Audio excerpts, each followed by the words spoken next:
Hello what's up दोस्तों, कैसे हैं आप सभी। एक बार फिर कार साथी में मैं सिद्धार्थ आपका बहुत बहुत स्वागत करता हूं। दोस्तों, आज बात हो रही है कि गाड़ी के टायर्स जो हैं वो बर्स्ट क्यों कर जाते हैं। इंडिया के अंदर बहुत सारे ऐसे एक्सीडेंट्स होते हैं जिनके अंदर मेन रीज़न गाड़ी के एक्सीडेंट होने का यहाँ पर टायर बर्स्ट ही होता है। स्पेशली समर सीज़न में आप ये चीज़ बहुत ज़्यादा जो है वो पेपरों में पढ़ते होंगे। खैर भगवान ना करे आपके साथ ऐसा कभी हो, लेकिन ये किस वजह से होता है और इसको टाला कैसे जा सकता है, इसके ऊपर हम बात करने वाले हैं। लेकिन आगे बढ़ने से पहले हमेशा की तरह अगर आप इस चैनल पर नए हैं, अब तक आपने सब्सक्राइब नहीं किया है तो जल्दी से कर लीजिए। तो चलिए शुरू करते हैं। तो दोस्तों, सबसे अव्वल चीज़ तो क्यों टायर बर्स्ट होता है, इसकी सबसे अव्वल वजह तो यही है कि डायरेक्ट इम्पैक्ट। तो आपको पता है कि हमारे यहाँ पर कई बार आप ऐसी चीज़ों को एनकाउंटर करते हैं रोड्स के ऊपर जो कि अनअवॉइडेबल है। और तो और हमारे रोड्स की क्वालिटी किस तरीके की है ये तो आप खैर जानते ही हैं, इसके बारे में मैं क्या अलग से बता सकता हूँ। कई ऐसे इलाके हैं जहाँ पर रोड क्वालिटी बहुत ही ज़्यादा बदतर है। वहाँ पे खाली जो है वो पूरा टारमैक का भी रोड नहीं है, खाली जो है वो रोड़ी बजरी डाली हुई है जो कि उसके अंदर शार्प स्टोन्स होते हैं। तो ऐसे में आप अगर फास्ट स्पीड से किसी ऐसे ऑब्जेक्ट से टकरा जाए जो कि बहुत ज़्यादा शार्प है तो ये आपके पूरे टायर को काट सकता है, क्योंकि आफ्टर ऑल टायर जो है वो रबर से बना हुआ है। ये कुछ बहुत ज़्यादा हार्ड कंक्रीट का तो बना हुआ है नहीं। तो इसके ऊपर अगर कट लगेगा, कोई शार्प चीज़ लगेगी तो वो आसानी से फट जाएगा। तो ऐसा अगर फास्ट स्पीड में हो जाएगा तो टायर बर्स्ट होने का खतरा बहुत ज़्यादा होता है। अगर बहुत बड़ा कट लग जाए तो इसमें ब्लास्ट ही हो जाता है और फिर गाड़ी जो है वो आउट ऑफ कंट्रोल हो जाती है। कितना भी माहिर ड्राइवर क्यों ना हो, अगर हाई स्पीड के ऊपर गाड़ी का टायर बर्स्ट करता है तो वो भी उस गाड़ी को संभाल नहीं पाएगा। यह बहुत रेयर केसेस में ऐसा होता है कि टायर बर्स्ट हाई स्पीड पर होने के बावजूद भी ड्राइवर ने गाड़ी को संभाल लिया। ऐसा बहुत ही कम होता है, क्योंकि ऐसे सिचुएशन में कुछ भी कंट्रोल नहीं रहता गाड़ी के ऊपर। आप जितना चाहे ब्रेक दबा ले, जितना चाहे स्टीयरिंग घुमा ले, उसका इनर्शिया इतना होता है कि वो खींच ही लेता है। तो डायरेक्ट इम्पैक्ट एक पहला और अव्वल रीज़न है। दूसरा रीज़न जो है वो है हाई टेम्परेचर। तो आपको पता है कि हिंदुस्तान के अंदर बहुत ज़्यादा गर्मी पड़ती है, और स्पेशली जब आजकल हर एक हाईवे जो है वो कंक्रीट का बनाया जा रहा है, तो कंक्रीट जो है वो गर्मी को बहुत ज़्यादा देर तक सोख करके रखता है, जिसकी वजह से इसके ऊपर जब गाड़ी चलती है तो ये टायर को भी हीटअप करता है। एक तो पहली बात, गाड़ी जब चल रही है तो टायर रोड के कांटेक्ट में आ रहे हैं और उसके बीच में फ्रिक्शन बन रहा है। इस फ्रिक्शन की वजह से गर्मी बढ़ रही है। ऊपर से वो कंक्रीट जो है वो खुद भी गर्म है, माहौल जो हवा जो है वो भी गर्म है। तो इसकी वजह से टायर के अंदर की जो हवा है वो भी गर्म होने लगती है। और शायद आपने 8th स्टैंडर्ड में ये चीज़ पढ़ी होगी कि जब हवा गर्म होती है तब वो और ज़्यादा एक्सपैंड करने लगती है। जैसे जैसे ये ज़्यादा एक्सपैंड करने लगती है वैसे वैसे टायर्स के ऊपर का प्रेशर भी बढ़ता जाता है, और एक पॉइंट पर आकर के टायर के अंदर के हवा का टेम्परेचर इतना ज़्यादा बढ़ जाता है कि वो कुछ हद से ज़्यादा एक्सपैंड कर जाती है, और ऐसे में टायर उस पूरे प्रेशर को विथस्टैंड नहीं कर पाता है और बर्स्ट हो जाता है। क्योंकि खड़ी गाड़ी में अगर आप गर्म हवा टायर में भरेंगे तो शायद उतना ज़्यादा नुकसान नहीं होगा। नुकसान तो फिर भी होगा लेकिन उतना ज़्यादा नहीं होगा। लेकिन टायर के अंदर की हवा भी गर्म है, टायर चलते वक्त वो खुद भी गर्मी पैदा कर रहा है। तो इसकी वजह से दोनों तरफ से उस टायर के ऊपर बहुत गलत तरीके से प्रेशर पड़ रहा है और वो किसी भी क्षण जो है वो स्नैप कर सकता है। तो हाई टेम्परेचर्स ये एक बहुत बड़ा कंसर्न है। आप अगर गर्मी के दिनों में कभी भी गाड़ी चला रहे हैं, किसी कंक्रीट वाले रोड के ऊपर स्पेशली चला रहे हैं, बहुत देर से हाई स्पीड पे चल रहे हैं, तो गाड़ी को रेस्ट दे दीजिए। कहीं छाँव में गाड़ी को खड़ा कर दीजिए। गाड़ी के ओवरऑल इंजन को भी और टायर्स को भी जो है वो थोड़ा सा कूल डाउन होने का मौका दीजिए और उसके बाद आगे जाइए, वरना ये हाई टेम्परेचर जो है वो ज़रूर आपके टायर को बर्स्ट कर सकते हैं। अगली चीज़ है अंडर इन्फ्लेशन। तो जैसे कि टायर का ओवर इन्फ्लेशन यानी कि ज़्यादा हवा भरना भी बहुत ज़्यादा खतरनाक है, वैसे ही गाड़ी के अंदर कम हवा भरना भी बहुत ज़्यादा खतरनाक है। अब आप कहेंगे कि भैया कम हवा भरना खतरनाक कैसे है, थोड़ा सा गर्म हवा को एक्सपैंड होने की जगह भी मिल जाएगी। लेकिन इसमें प्रॉब्लम क्या होता है कि आप अगर बहुत ज़्यादा ही उसमें कम भरेंगे हवा तो टायर का बहुत बड़ा हिस्सा रोड के कांटेक्ट में आने लगता है। तो जितना ज़्यादा हिस्सा टायर का रोड के कांटेक्ट में आएगा उतना ही ज़्यादा गाड़ी को और ज़ोर लगाना पड़ेगा और फ्रिक्शन उतना ही ज़्यादा पैदा होगा। आपने हमेशा देखा होगा कि गाड़ी अगर कहीं फंस जाती है कहीं स्नो में फंस जाती है, सैंड में फंस जाती है, तो टायर की हवा कम कर दी जाती है। क्यों कम कर दी जाती है? कि टायर का ज़्यादा से ज़्यादा चौड़ा हिस्सा जो है वो ज़मीन के कांटेक्ट में आए और अच्छी ग्रिप मिल पाए। लेकिन यही चीज़ जब आप फास्ट स्पीड पे चलते हैं तब आपके लिए जो है वो यहाँ पर कर्स साबित होती है, क्योंकि ये ज़्यादा बढ़ा हुआ फ्रिक्शन जो है टायर के ऊपर ट्रिमेंडस प्रेशर क्रिएट करता है। टायर की फ्लेक्स होने की एक कैपेसिटी होती है, मुड़ने की एक कैपेसिटी होती है, उसके बियॉन्ड अगर प्रेशर आ जाए तो ये टायर जो है वो उतना ज़्यादा प्रेशर विथस्टैंड नहीं कर पाता है और बीच में से टीयर अप हो जाता है, फट जाता है, और ये भी एक लीडिंग कॉज बन जाता है।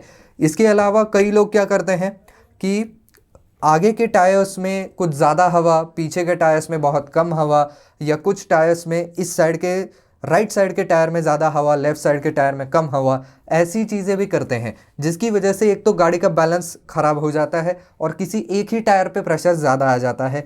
तो इसकी वजह से भी ये चीज़ हो सकती है। अगली बात तो हाई स्पीड ही है। तो हमारे हाईवेज़ के ऊपर अगर एक सर्टन सम स्पीड लिमिट रखी गई है तो वो पालन करने के लिए लिखी गई है।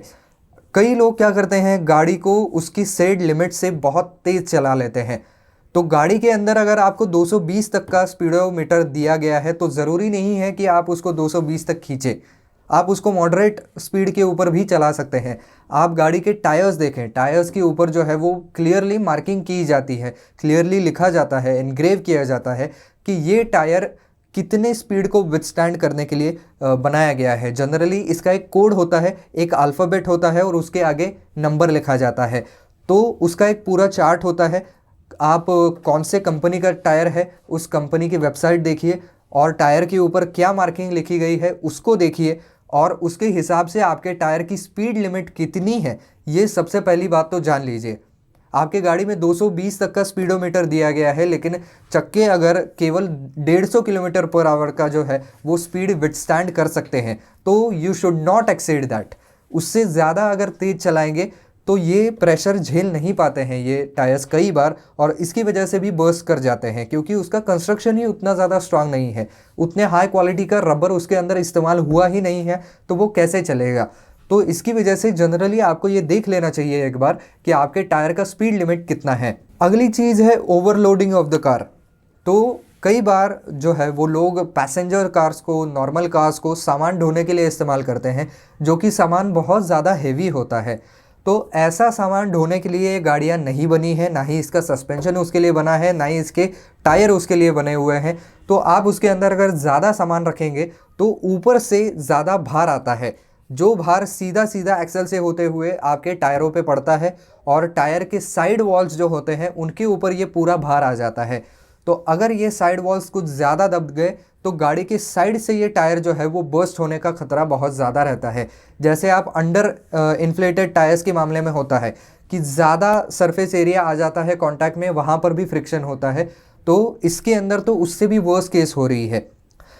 गाड़ी के अंदर हवा ज़्यादा भरी गई है या करेक्ट भरी गई है, लेकिन इतना ज़्यादा प्रेशर है उसके ऊपर से कि वो पूरा टायर दब रहा है नीचे, उसकी वजह से नीचे से भी घर्षण जो है, जो फ्रिक्शन है वो बहुत ज़्यादा बढ़ गया है। ऊपर से अंदर की हवा प्रेशराइज हो गई है, आप उसको हाईवे के ऊपर चला रहे हैं, गर्मी टायर के अंदर की बढ़ रही है, ये किसी भी क्षण स्नैप कर सकता है, किसी भी क्षण इसमें ब्लास्ट हो सकता है। तो इसकी वजह से कभी भी आपकी अगर पैसेंजर कार है तो उसकी क्षमता से उसको ज़्यादा लोड ना करे। ये जो सामान ढोने वाले वाहन होते हैं इनके टायर भी अलग तरीके के होते हैं, उसके अंदर अलग टाइप के टायर्स लगते हैं, नॉर्मल गाड़ियों के अंदर अलग टाइप के टायर्स लगते हैं। तो ये चीज़ ज़रूर समझनी चाहिए। तो अब इसको प्रिवेंट करने का सबसे अच्छा तरीका कौन सा है, कौन सी चीज़ों के ऊपर ध्यान रखना चाहिए। सबसे पहली बात तो कंपनी ने जो रेकमेंड किया है उसी टायर प्रेशर के साथ चलिए। अगर कंपनी ने आपको 32 का टायर प्रेशर दिया है फ्रंट टायर के लिए तो आप उसको 35 मत भरिए, या अगर 32 का प्रेशर दिया है तो आप उसको 30 भी मत भरिए, पूरा 32 भर दीजिए डॉट टू डॉट। उससे कम या उससे ज़्यादा जो है वो टायर बर्स्ट को ज़रूर इन्वाइट करेगा। दूसरी बात, गाड़ी को कभी भी ओवरलोड ना करें, जो कि मैं अभी अभी आपको बता चुका हूँ। अगर आप गाड़ी के टायर चेंज कर रहे हैं तो ध्यान दे करके करें। आपकी गाड़ी का रिम साइज़ क्या है, आप उसमें अगर अपग्रेड करना चाहते हैं, एक साइज़ बड़ा लेना चाहते हैं तो वो मुमकिन हो पाएगा, नहीं हो पाएगा, और स्पीड रेटिंग उस टायर का क्या है, आपकी ड्राइविंग कैसी होती है, क्या आप हाईवे के ऊपर ज़्यादा चलते हैं, आपकी स्पीड ज़्यादा रहती है, तो उसके लिहाज से टायर लीजिए। तो आपके रेफरेंस के लिए जो है वो मैं कुछ आपको जो नॉर्मली यूज़ किए जाते हैं कार कंपनी की तरफ से, उन अल्फ़ाबेट्स और उनके कोड का मतलब क्या होता है वो मैं आपको बता दूं। अगर टायर के ऊपर मार्क आता है P, तो जनरली इस टायर की स्पीड लिमिट 150 किलोमीटर प्रति घंटा की होती है। टायर पे मार्क आता है Q, तो 160 की स्पीड होती है। टायर मार्क आता है R, तो 170 की होती है। S का आता है तो 180 की होती है। T आएगा तो 190 की स्पीड लिमिट आएगी। U रेटेड अगर टायर है तो 200 की स्पीड आएगी। H रेटेड टायर है तो 210 की आएगी। V रेटेड टायर है तो 240 की आएगी। Z रेटेड टायर है तो 260 किलोमीटर प्रति घंटा तक का ये स्पीड झेल सकता है। W रेटेड टायर है तो 270 किलोमीटर पर आवर की स्पीड भी विथस्टैंड कर सकता है। Y रेटेड टायर है तो 300 किलोमीटर तक का स्पीड ये झेल सकता है। और Y के इर्द गिर्द अगर वहां पर ब्रैकेट्स बने हुए हैं तो ये 300 प्लस किलोमीटर्स तक का स्पीड झेल सकता है। नॉर्मल गाड़ियों के अंदर जो है वो मैक्सिमम S या T लेवल तक के जो टायर हैं वो लगाए जाते हैं, जिनकी स्पीड लिमिट तकरीबन यहाँ पर 170 से लेकर के 190 के बीच में होती है। अगर थोड़ी से लोअर वेरिएंट की गाड़ी है, हैचबैक सेगमेंट की गाड़ी है, तो इसका टायर मार्क थोड़ा और कम का होगा, यानी कि उसका स्पीड लिमिट जो है वो उससे थोड़ा और कम होगा। तो ये Y rated tyres, Z rated tyres जो हैं वो जनरली हमारे गाड़ियों में नहीं लगते हैं, क्योंकि ये कोई स्पेशल कार या स्पोर्ट्स कार नहीं है या कोई हाइपर कार नहीं है। जनरली हाइपर कार्स के अंदर, स्पोर्ट्स कार के अंदर जो है, जैसे कि बुगाटी की गाड़ियों में वगैरह, ये Z रेटेड या Y रेटेड टायर्स लगाए जाते हैं। अगली चीज़ जो आपको ध्यान में रखनी है कि गाड़ी के बस ये टायर ही तो हैं, इसके लिए ज़्यादा उसमें कॉस्ट कटिंग करने की ज़रूरत नहीं है। अगर आप टायर चेंज कर रहे हैं, कंपनी की तरफ से आ रहे हैं, तो कंपनी बिल्कुल सोच समझ करके ही गाड़ी में टायर्स लगवा करके देती है। लेकिन अगर आप उसको चेंज करवाना चाहते हैं तो किसी रेप्यूटेड ब्रांड के ही टायर लगवाएं। किसी भी थोड़े से कम क्वालिटी वाले ब्रांड की जो टायर्स आती हैं उनको मत लगवाएं। ये चीज़ें जो है वो भरोसे लायक नहीं होती है। ये हाई स्पीड के ऊपर आपको दगा दे सकती हैं। इसकी वजह से इसमें कहीं भी कॉस्ट कटिंग या थोड़े से पैसे बचाने के चक्करों में जो है वो लो क्वालिटी के टायर कतई ना लगवाएं। किसी रेप्यूटेड कंपनी के, अच्छे कंपनी के टायर्स ही लगवाएं। और आखिरी चीज़ जो है वो ये है कि गर्मियों के दिनों में अगर आप गाड़ी चला रहे हैं तो पीरियोडिकली ब्रेक लेते रहें और ओवर स्पीडिंग बिल्कुल ना करें। ओवर स्पीडिंग भी एक बहुत बड़ा कॉज इसके अंदर आ जाता है। तो बस दोस्तों, आज के वीडियो में बस इतना ही। आई होप ये वीडियो आपको पसंद आया होगा, काम का लगा होगा। तो दोस्तों, अगर वीडियो पसंद आया है तो लाइक ज़रूर कर दीजिए, ज़्यादा से ज़्यादा शेयर कर दीजिए। आपके कुछ सवाल हैं इसके बारे में तो आप कमेंट सेक्शन में ज़रूर लिख सकते हैं।